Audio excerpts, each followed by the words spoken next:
everybody. This is Carol Maleta. Welcome to the Parenting 411 podcast, where we share information parents need from sources they can trust.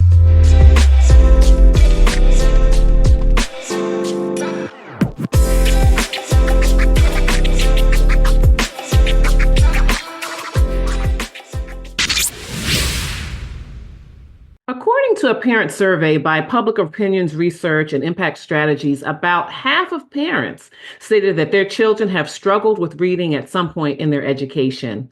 And I suspect that these reading struggles contribute to the decline parents are seeing in their kids' reading for pleasure. So what if your child could read faster, remember more, and actually enjoy learning? Well, today's guest can help make that a reality. I am joined by Howard Berg, the Guinness World Record holder for speed reading, who has spent years teaching people of all ages how to read smarter, not harder. He's here to share powerful strategies to boost your child's reading. So the comprehension and memory and even emotional intelligence will all benefit from the skills that he's going to be sharing. So I am glad you're here, and I want to just go ahead and get started. Welcome, Howard. Thanks for having me.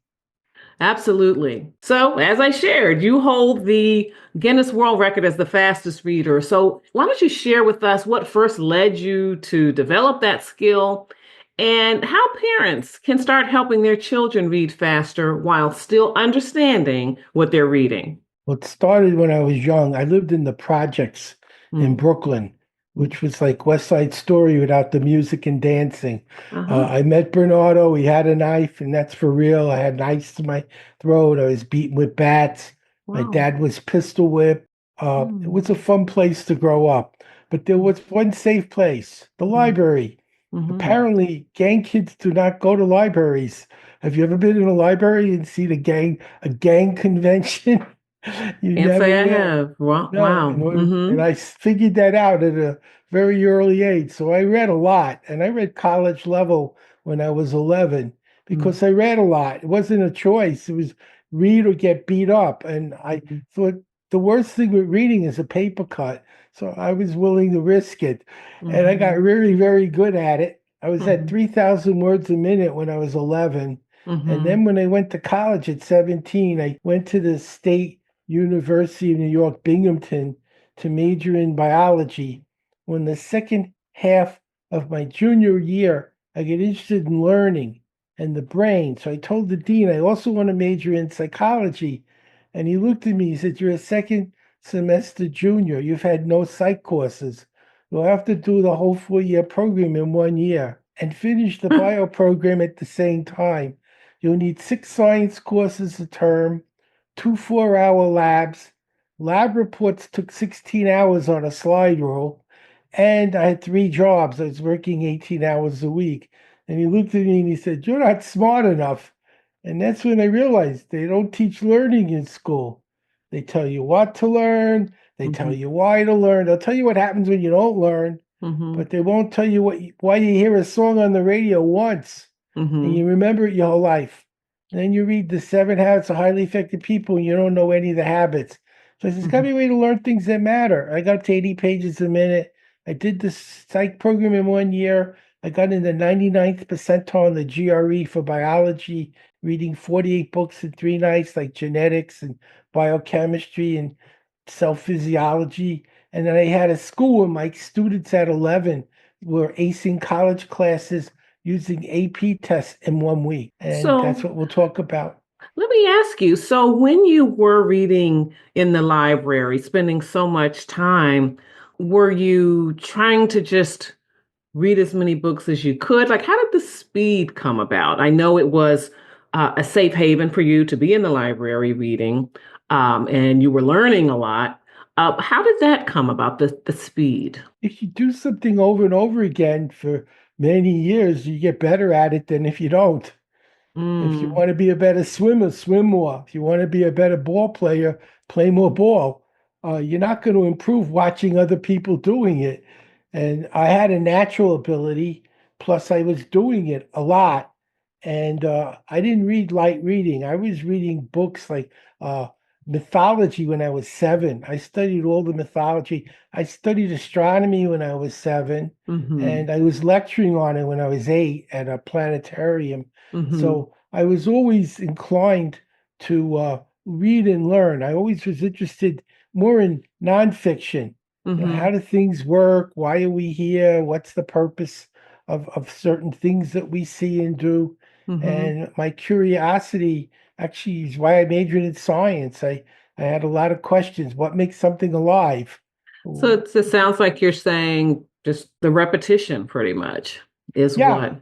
Mm-hmm. it's a big part in anything you want. If you practice, that's why Mm-hmm. you don't play guitar once, you play it over and over and over. You don't Mm-hmm. play piano once, you play it over and over and over. And over time, your skill level gets better and better and better because of the practice. And the same's true of reading.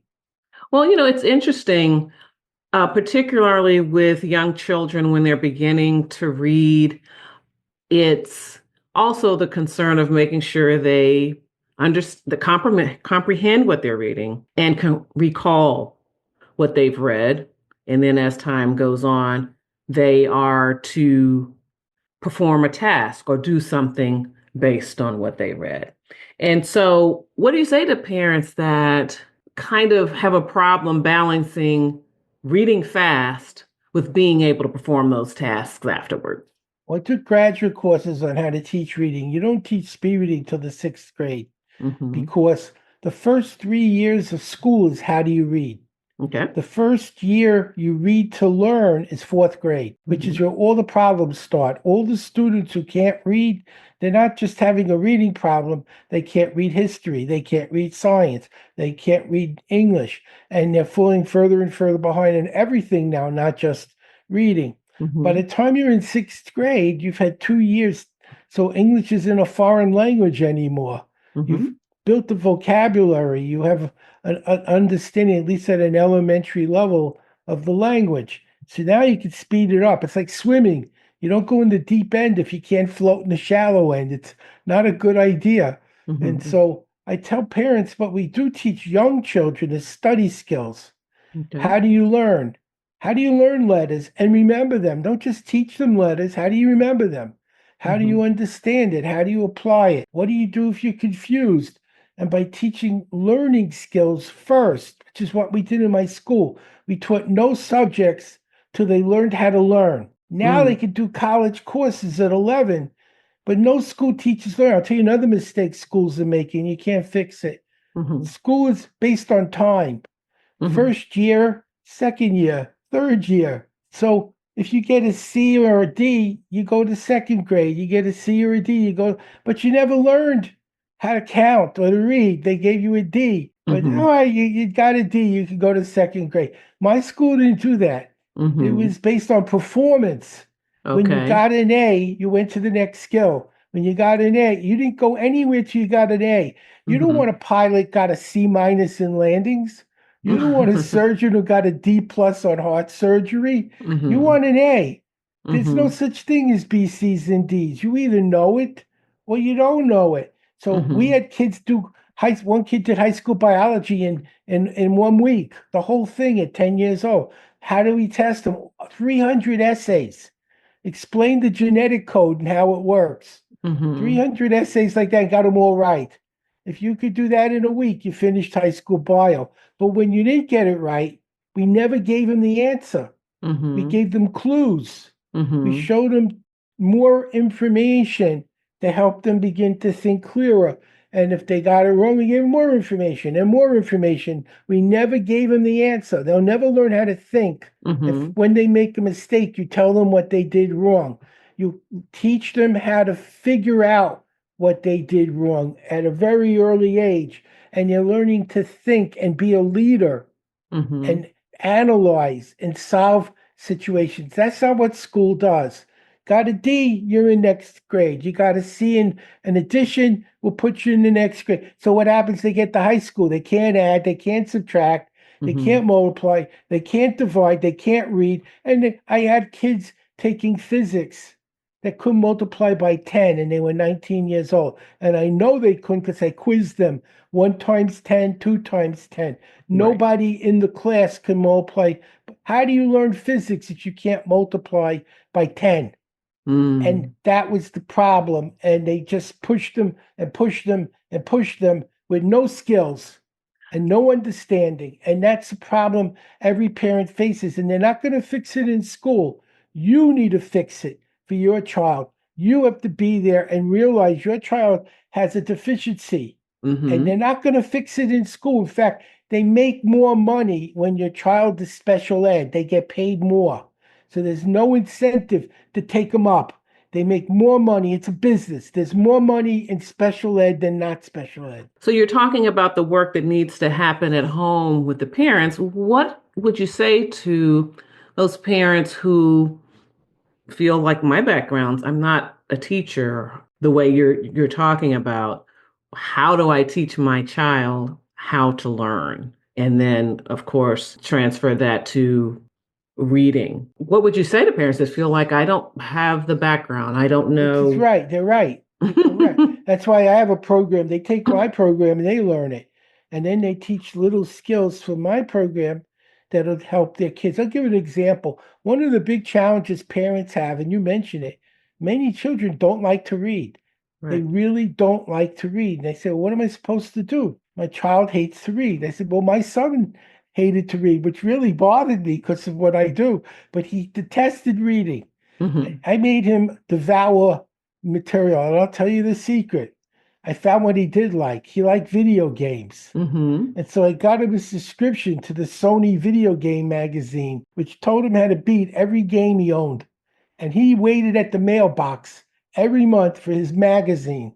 And he studied it and he memorized every single thing in that book. It doesn't matter if they're reading a comic book, if they're reading a Sony game magazine or Sports Illustrated, whatever they're reading, the skill of reading and learning and understanding is becoming part of their work. Now, when they get older, they mature, their tastes are different. They might read a science book or a business book, but they've learned a skill because you gave them what they already are interested in.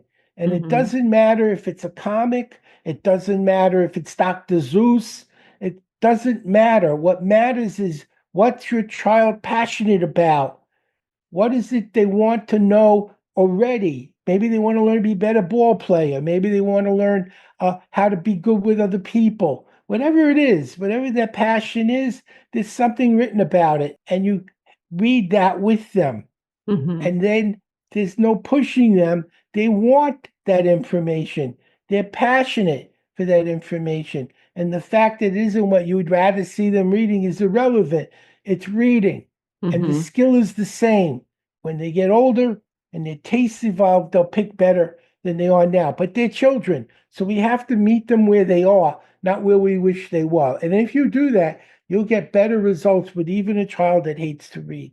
Mm.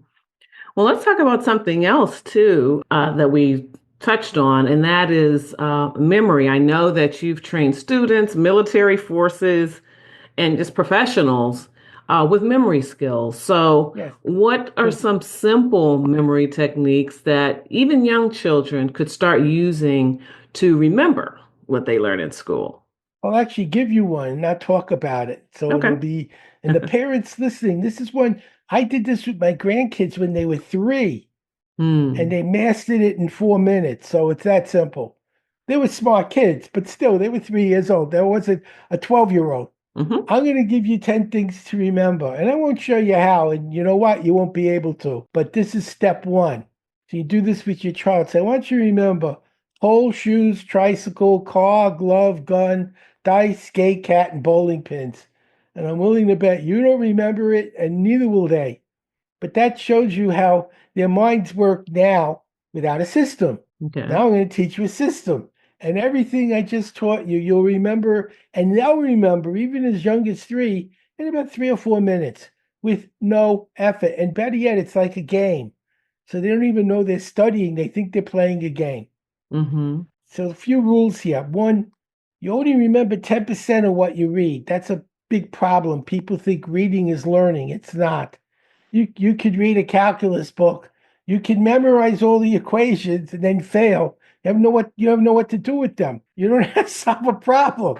You know what the problems are and you know what the formula are, but you don't know how to connect them to the problem. That's a whole different thing than just reading. So memory is one step. And so we know we only remember 10% of what we read, but 90% what we say and do. I'm going to ask you in our audience to say and do at some point because it'll lock it in. And I want it locked in because this isn't a drill, it's a tool. And I'll show them at the end how to use this tool for themselves and their children. So the ancient Greeks discovered a shortcut for memory. If you take a list you know and you link it to the list you want to learn, it takes less time. I'm going to bet everyone watching us right now can count to 10. I feel very comfortable that this is the truth. And if you can count to 10, there's 10 numbers hanging in your memory right now. And we're going to hang 10 new things on each of them super fast and make it a game. Are you ready? Sure. The first number is 1, and 1 looks like a pole. Think of a flagpole or a lamp pole. Looks like a 1. So when I say 1, I'd like you and our audience to say pole. Ready? 1. Pole. Perfect. 2 is shoes. That's how many shoes you wear. 2. When I say 2, you say shoes. What's 2? Shoes. What was 1? Pole. Excellent. 3 is a tricycle. How many wheels are on a tricycle? 3. So when I say 3, say tricycle. 3. Tricycle. What was 2? Shoes. And 1? Pole. Notice we're also getting some repetition. 4 is a car. There's 4 tires on a car. So 4 is a car. What's 4? Car. What was 2? Shoes. What was 1? Pole. What was 3? Tricycle. We're jumping. It doesn't matter. 5 is the glove. There's 5 fingers in a glove. 5 is the glove. What's 5? Glove. What was 3? Tricycle. What was 1? Pole. You're getting smarter. 6 gun. In Texas, they're cowboys. They like 6 shooters. 6 gun. What's 6? 6 gun. 4. Car. 2. Shoes. See, getting smarter. Lucky 7 in the game of dice. It's a lucky 7. You want to hit 7. What's 7? Lucky 7. It's dice. Okay, But so that's dice. Okay. That's fine. That's how you learn it. So 7 is dice. What was 5? I'm giving you a clue. Gloves. 3, Tricycle. 1. Pole. It's getting easier. Rhymes work. Say 8, skate. Say it. 8. 8. Skate. Skate. 8, skate. What's 8? Skate. What was 6 in Texas? What did they love? 6 gun. Gun. 4. Car. 2. Shoes. Good. How many lives does a cat have? 9. So 9 is a cat. What's 9? Excuse me. Cat. Lucky 7 in what game? What did you say? Lucky 7. What game is Lucky 7? When do you win with a 7? The game of dice. Dice, yeah. That's okay. That's how you learn. So 7 is what? A dice. And 5? 5 fingers? 5 on the glove. 3? Tricycle. 1? Pole. We're almost done. 10. How many bowling pins are in an alley? 10 bowling pins. What's 10? Bowling pins. What's 1? Pole. What was 2? Shoes. What's 3? Tricycle. What's 4? Car. 5? Gloves. 6, Texas. Gun. Lucky 7, game of dice. 8 rhymes with skate. 9 lives. Cat. And 10. 10. The book game is 10. Bowling. Bowling. Now, you just learned how to speed learn numbers. Let me show you how. And this is what I want your kids to learn that are listening. They could speed learn numbers. Very important in school. So every picture now has a number. And the 0 is the 10 bowling pins. You have 1 to 9 and the 10 bowling pins, because that's all the numbers there are, 0 to 9. Let's imagine you're in a hotel, your room is 314. How many times, by the time you got to the lobby, you didn't remember what room you were in? Here's how you remember it. 3, what picture is 3? 3. What is 3 wheels? 3. Oh, tricycle. What was 1? Pole. And what was 4? Car. Tricycle, pole, car is 314. We make a movie. A tricycle hits a pole on a car. Picture that. Tricycle hits a pole on a car. Tricycle, what number? 3. It's a pole 1. on a car. 4. That's your hotel. But in school, it's pi for the children Okay. taking geometry. That was the first thing I thought too when you So said. now you can use it to learn any number in science, in math, in business, and for the little ones, when they start learning their numbers, there's pictures. It makes it easier. The brain works with pictures better than anything else. And by making a movie, so you give them a number and you say, what pictures are those? Make a movie. Okay, tell me what the number was. And they play back their movie and they remember. They can do this at a very young age as a game. They think they're playing. They're Right. not playing. They're learning to think. They're learning to analyze. They're learning to make associations. We could do this at a very, and this is what's missing in school. The focus is on content, teaching information, but never telling them how to remember it when they need to use it. And so when they don't know it, it's like, why didn't you study? They did study. In many cases, they just didn't know how to remember it. And now they feel stupid and they get angry and they start feeling school is stupid because they're not dumb. It must be school that's dumb. And they start losing interest in learning because they start failing at a very early age and nobody shows them how easy it is to fix it. And that's what we should be doing in school, teaching learning first, then what we need to know. And now they know how to learn it, how to think it, how to analyze it, how to recall it, how to apply it. Nobody's doing that. And that's why so many of the kids drop out, because they get tired of failing and working hard to fail. I don't have to work hard for an F. I can do nothing. I get the same grade if I studied an F. And they have no idea what they did wrong, and no one tells them it's their fault. They tell them it's their fault. No, it isn't. It's the school's fault for not fixing the learning problem in the first place. And they don't, because they don't know how. That's not what they teach them. They teach them how to teach content, not how to make it easy to learn and remember. That's what I do. Do you want to connect your brand with families worldwide? ProPix by the Parenting 411 is your ticket to success. With over 20,000 followers and a podcast reaching more than 25 countries, we're talking family relationships, mental health, and raising awesome kids. Our past guests include doctors, psychologists, other medical professionals, counselors, New York Times bestsellers, award-winning actors, and others. ProPix amplifies your reach and boosts visibility to engage parents seeking the best for their families. Ready to join the big leagues? Visit ProPix by P411.com and let's take your brand to new heights. ProPix by P411.com. Amplify, boost, and drive your success in the parenting world.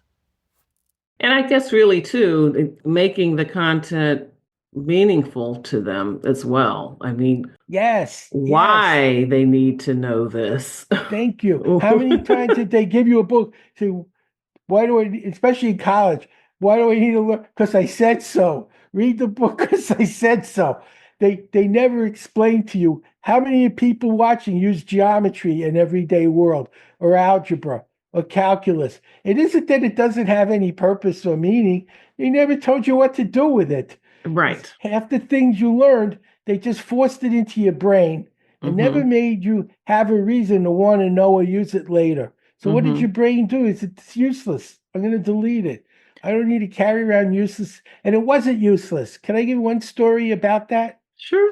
So I majored in biology. And you know, when you get a bachelor's degree, you have to take subjects that are in your area. Like I had to take humanities. So I had a choice. It could be theater, music, or art. And I figured of the three, theater would be the most fun. Okay. You got to memorize 1,000 songs. That doesn't sound like fun. You got to memorize 1,000 paintings. That doesn't sound like fun. Learn how to do something on a stage. That sounds like fun. So I'm like, what am I going to do with this? I'm a biology major. I'm going to put amoeba on a stage and make a play. But that's what I have to do. So I'm learning about theater, how to perform, how to work in front of a camera. It seemed like a waste of time. 20 years later, I get a call from Nightingale Conant, which at the time was the largest publisher of audio programs in the world. Mm-hmm. And they said they want to record my program on learning and sell it on television. So I said, sounds good.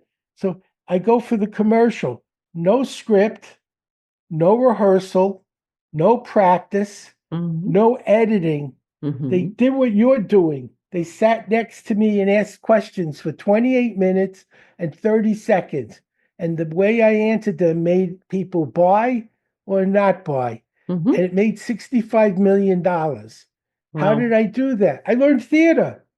I learned how to perform on a Mm-hmm. stage. The course that I thought was a total, complete waste of time Mm-hmm. helped me make 60. I didn't get 65 million. I earned it. I was an author. I got the royalty, not the full. Right, When you see a book in a store, they don't give it to the writer. It goes Mm-hmm. to the store and the publisher. The writer gets a little piece. Still, Mm-hmm. I sold $65 million worth of programs because I understood theater. I knew how to look at a camera. I knew how to talk. I Mm-hmm. knew how to pace myself. I knew how to make it interesting. That's what they taught us in theater. Right. And it seemed like a complete useless course. Another one, water safety instructor. I had to take gym. Took Mhm. water safety. I taught swimming for 18 years. One Mm. day I'm in a pool. I'm not the lifeguard. I'm just swimming. I do Right. laps. And I noticed the man next to me floating. And he's Mm. like 80 something. And Mm-hmm. I flip and I do the other way. He's still not moving. I said, Mm. that doesn't look right. He's 80 years old. They don't float that way. So there's me and this guy. I'm swimming. This guy's floating. One lifeguard doesn't see anything. Mm. And I teach lifeguard, so I see it. So I go Right. over to the guy, tap him. Are you okay? No movement. I shake him. No movement. I turned him over. He was dead. He drowned. He was gone. There was no pulse. He wasn't breathing. So I Wow. told the kid who was like freaking out now, this guy's dead.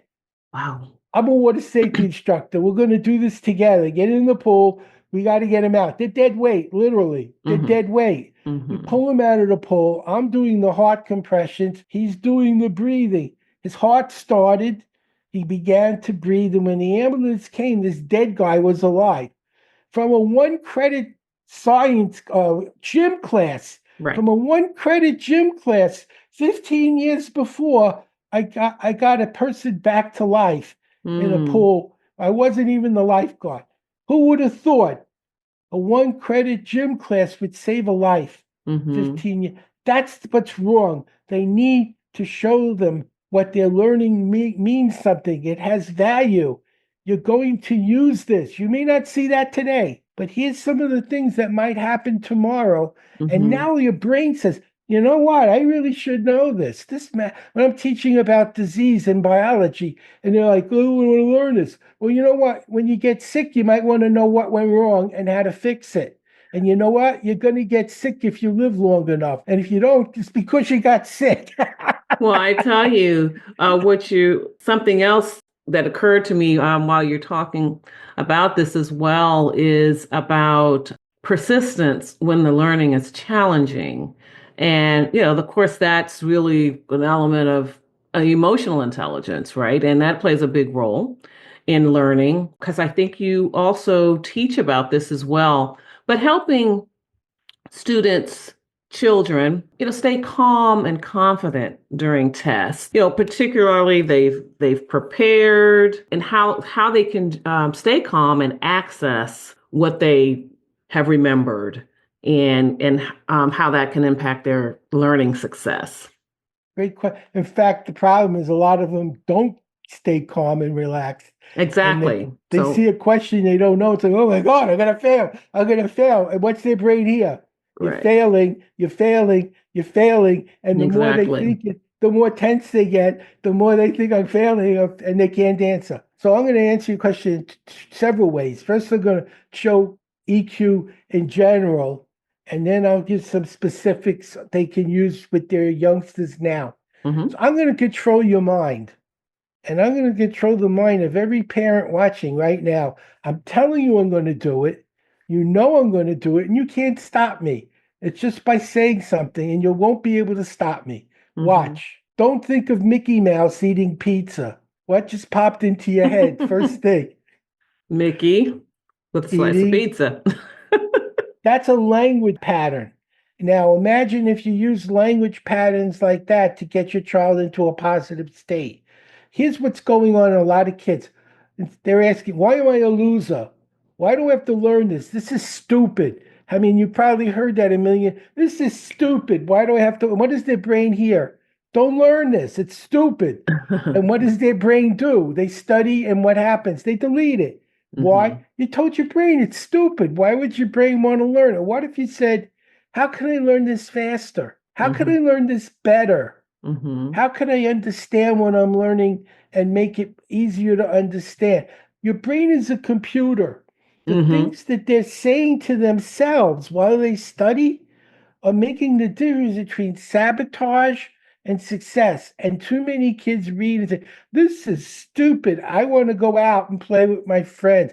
I hate this. Why do I have to go to school? And all their brain keeps hearing is don't learn, don't learn, don't learn. And they don't. And then they go to school and fail. Like, I don't get it. I studied for 3 hours and I failed because you told yourself not to learn it. It's stupid. And that becomes so that's step one. I'm saying what they think, the questions they ask themselves, you could teach this to them, are affecting the outcome. And they could change what they're thinking from why do I have to learn this to how can I learn it faster so I can go play with my friends. That's fair. You can ask that question because your brain's going to tell you how to learn it faster, which is better than it's stupid. I don't want to learn this. And so by doing that, even with very young children, you're reprogramming how their brain processes the experience. Now I'm going to show you how to get your kids to relax taking a test. And this is simple. We all know there's certain music that relaxes us. We play it in the nursery. It's called a lullaby. You don't play a Sousa military march in the playpen or in the crib when they're up in 3 a.m. You play a nursery rhyme. Sure. And what happens? They go to sleep because it's designed to soothe the individual. So here's a trick you can use.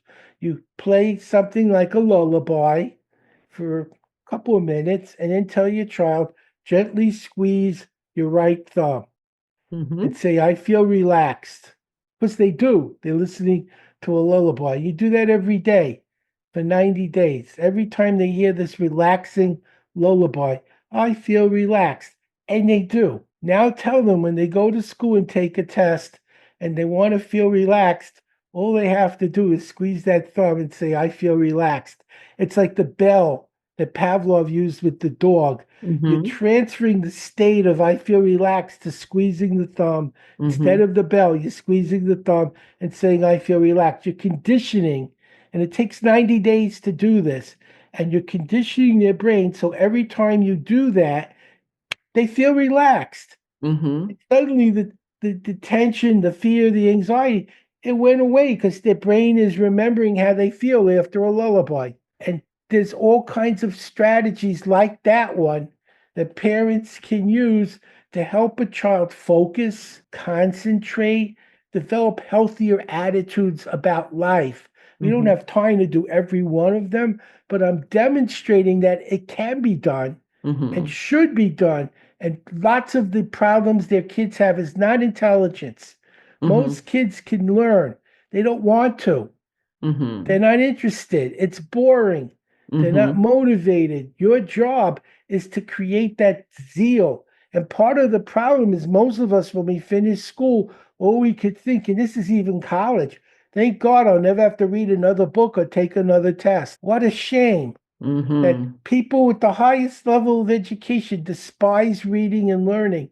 They should be on fire to learn for the rest of their lives and never stop, because people who make money, Warren Buffett, Bill Gates, Oprah, even Elon Musk, whatever you could say about him, he reads 2 books a day, and I'm going to say he's got a very good bank account. You know, whether you agree with his politics or not, he's made a lot of money.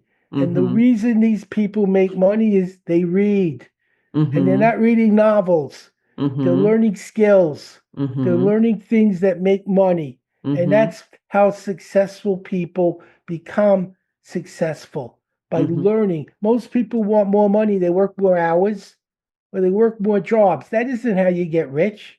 It's how you burn out. All you Mm-hmm. do is work. The way you get rich is you read 10 books on something you want to do by 10 successful people, and you do what they did.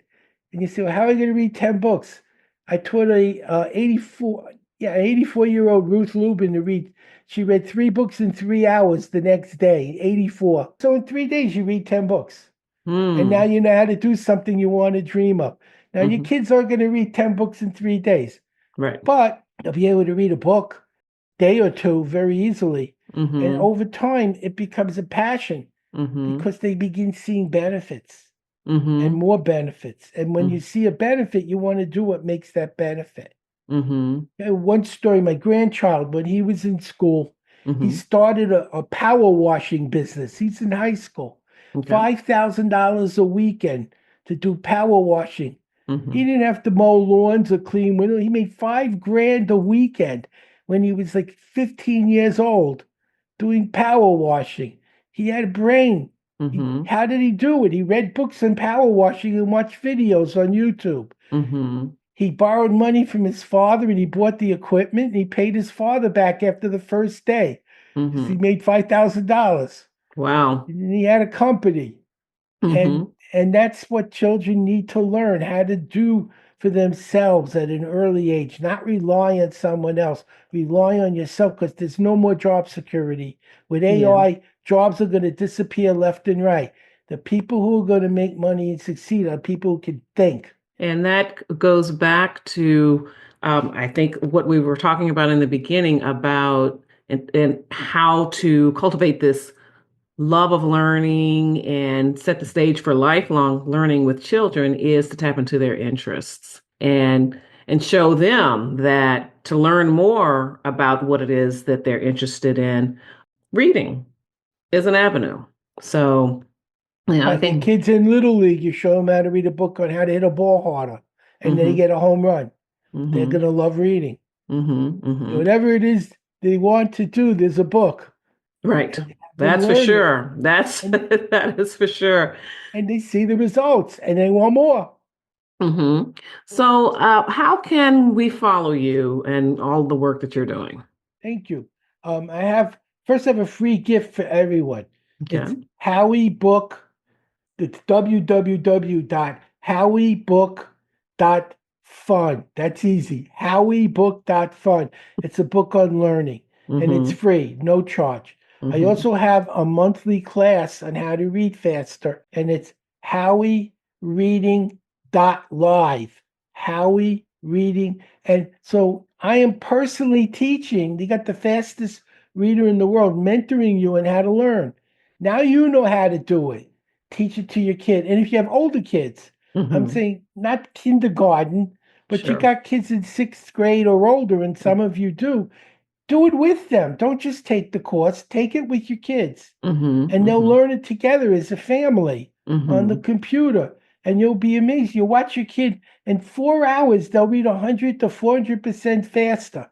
They'll know Mm-hmm. what they read. They'll know how to remember it. They'll know how to understand it when they get confused. They'll Mm-hmm. know how to affect their emotional state. Mm-hmm. And I'm guaranteeing the results because I do 2 free masterminds afterwards where they Mm-hmm. can ask questions.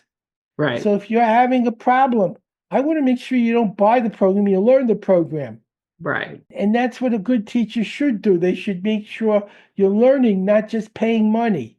And you have 2 live classes where you can ask for help, and I'll Mm-hmm. help you. We also have helpers all along, but I Right. personally do the live class and I will answer their questions. And here's the advantage: there could be someone else that asks a question you should have asked, and you didn't even know that was a problem you had. Exactly. And that's what I love about Mastermind. The other person's question often is like, wow, I didn't even think that was a problem. I didn't even think of that. I need to Right. know that too. And that's what I love about Exactly. it. Well, listen, Howard, I have a burning question for you. What are you reading right now? I'm reading all over the map. I'm reading books on self-development. I'm reading books on consciousness. I'm Hmm. reading books on marketing. I have a company. You're only in business if you sell. I don't care how good you are or how motivated you are. Even the Red Cross needs income or they Hmm. can't help anybody. And Right. so I'm learning how to make money with my skill. And then I'm learning more things about how you learn to make more programs, more advanced programs. If you stop, you die. People think because they're succeeding in their company today, they'll make money tomorrow. Ask Blockbuster how that worked out for them. Right. Ask Right. Sears and J.C. Penney how well their business model is working out right now. But here's Hmm. the irony. They started off with a catalog, and the second richest man in the world took their catalog, put it online, and called it Amazon, and they never thought to do it. And he used their business model from the 1800s to become the second richest man in the world. That's smart. That's Hmm. what I'm talking about. You Hmm. can't rely on yesterday to be successful tomorrow. The world changes. People who Absolutely. will succeed learn. Those are real books. Hmm. And you Hmm. need to learn what's in those books to be a success in today's world. There's no way around it. There Hmm. is no, you can say, how am I going to find the time? How much time do you spend watching someone hit a ball or throw a ball or catch a ball? What if you use that time to learn a new business skill or Hmm. help your child learn faster and better? Hmm. Where would your time build better outcomes for your life? Watching someone hit a ball or learning how to make a living at a Mm. higher level than you are now and empowering your children for academic success. Time, everyone gets 24 hours. What you do with it is what determines where you are in life. And if you're Hmm. not where you want to be, start asking yourself, what am I doing with that time? And how could I use that time better in the future so I could be a success that other people talk about instead of Hmm. watching it, do it. I can't make them do it, but I Right. can empower them to succeed at doing it. HowieReading.live and HowieBook.fun. And that's free. If you can't even take the time to get a free book, I can't help you. Right. Well, listen, I was going to ask you for some closing points, but you just gave us plenty to think about. So thank you so much, Howard, for Uh, joining me today. This was really an insightful conversation. And to our listeners and those who are watching us on YouTube, I hope you're walking away with some great strategies and just some food for thought for how you can help your child become a stronger, more confident reader. And before you go, don't forget to grab my ebook, Connected Hearts Digital Smarts, 25 Tips for Connecting with Your Children Offline. So just head on over to www.offlineconnectionguide.com and download your copy today. And we just want to keep on building meaningful connections with our children, both on and off the page. And as always, I am grateful to have all of you with us today. Please remember to subscribe, like, and share the Parenting 411 podcast with your family and friends. And remember that it's never too late to be the parent you want to be. And I do believe that Howard would say it's not too late to be the reader you want to be. So thank you, everybody. Can't wait to talk to you again next time. We bring you this episode for the purpose of information and entertainment only. It is not the intent or purpose of the Parenting 411 podcast or Carol Maleta to provide an exhaustive reference or guide on all aspects of parenting, childcare, and family life.